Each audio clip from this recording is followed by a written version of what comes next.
మీ అందరికీ వయాన్ ముల్డర్ తెలుసు కదా, అదే south African present captain. So అతను రీసెంట్గా జింబాబ్వే మీద 367 రన్స్ కొట్టాడు. గుర్తుంది కదా, చాలా 2 వీడియోలు చేసాం అంతకుముందు. అయితే మరి అతను ఒక స్టేట్మెంట్ ఇచ్చాడు కదా, బ్రెయిన్ లారా రికార్డ్ని బ్రేక్ చేయడం నాకు ఇష్టం లేదు, అది అతని పేరు మీద ఉండాలా, అందుకని చెప్పేసి నేను 367 రన్స్ కొట్టిన తర్వాత డిక్లేర్ ఇచ్చాను అని చెప్పేసి ఒక స్టేట్మెంట్ ఇచ్చాడు కదా.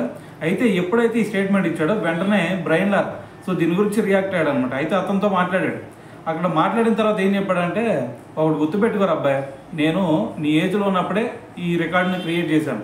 అయితే అప్పుడు క్రియేట్ చేసిన తర్వాత నేను ఒకటే అనుకున్నాను, ఈ రికార్డు క్రియేట్ చేయడం అనేది అది చాలా ఆనందం అనిపించింది నాకు అప్పుడు. కానీ నేను ఒకటి ఫిక్స్ అయ్యా, ఈ రికార్డు ఎప్పుడో ఒకప్పుడు ఖచ్చితంగా టెస్ట్ క్రికెట్లో ఈ రికార్డు బ్రేక్ అయింది, బ్రేక్ అవ్వాలి అని కూడా అనుకుంటాను. సో నువ్వు చూస్తే ఇప్పుడు బ్రేక్ చేసే సిచ్యువేషన్ వచ్చినా సరే నువ్వు బ్రేక్ చేయలేదు. ఇది కొంచెం నాకు బాధాకరంగానే ఉంది, ఎందుకంటే నువ్వు ఎప్పుడైతే ఈ రికార్డు బ్రేక్ చేస్తావో అప్పుడే నాకు ఆనందం. సో ఈసారి కనుక ఎప్పుడైనా సరే ఈ రికార్డుకి దగ్గరలో వచ్చావంటే అస్సలు మిస్ చేసుకోవద్దు, ఖచ్చితంగా బ్రేక్ చేసి తీరు అని చెప్పేసి ఒక స్టేట్మెంట్ ఇచ్చాడు అనమాట. అయితే దాని తర్వాత క్రిస్ గేల్ కూడా ఇదే చెప్పాడు. సో నువ్వు చూస్తానికి నువ్వు అంత దగ్గర దాకా వచ్చి రికార్డుని బ్రేక్ చేయకపోతే ఇది చూస్తానికి చాలా పిచ్చితనంగా ఉంది, అది నీ గొప్పతనం అవ్వచ్చు కానీ చూస్తానికి పిచ్చితనంగా ఉంది. సో ఈసారి నేనైతే ఆ స్టేజ్లో ఉన్నట్టయితే ఖచ్చితంగా బ్రేక్ చేసి పక్కన పెట్టేవాడిని.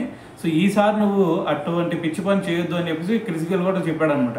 అయితే ఇదంతా విన్న తర్వాత కూడా వయాన్ ముల్డర్ ఏం చెప్తున్నాడంటే, నాకు ఈసారి ఛాన్స్ వచ్చినా సరే నేను ఖచ్చితంగా ఆ రికార్డ్ని బ్రేక్ చేయను, సో అది అలాగే ఉండాల్సిందే అని చెప్పేసి వయాన్ ముల్డర్ మళ్ళీ ఒక స్టేట్మెంట్ ఇచ్చాడు అనమాట.